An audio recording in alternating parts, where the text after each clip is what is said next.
আমাদের সর্বপ্রথম দাবি হচ্ছে বেসরকারি শিক্ষকদের জাতীয়করণ করা, বেসরকারি স্কুল, মাদ্রাসা, কারিগরি শিক্ষা প্রতিষ্ঠান। আর তারপর হচ্ছে আমাদের বাড়ি ভাড়া মাত্র দেওয়া হয় 1500 টাকা, যেটা হয়তো আমাদের মানে বাসা খুঁজতে গিয়ে ওইটা খরচ হয়ে যায়। তো এখানে আমরা বাসা ভাড়া চাচ্ছি 45%, আমাদের চিকিৎসা ভাতা চাচ্ছি, সরকারি চাকরিজীবীদের মতো আমরা সকল সুবিধা চাচ্ছি। কারণ বেসরকারি শিক্ষকরা সরকারি শিক্ষকদের মতোই সর্বোচ্চ অবদান রেখে যাচ্ছে জাতি গঠন করার জন্য। এই জাতি গড়ার কারিগর করতে সুবিধা দেওয়া না হয় তাহলে তারা কিভাবে জাতি গঠন করবে?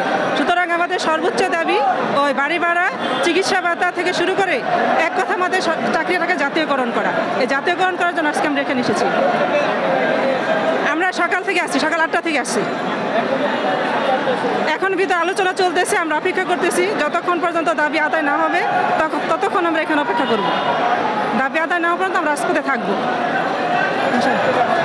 আমি বাড্ডা থেকে আসছি, আমি মাদ্রাসা।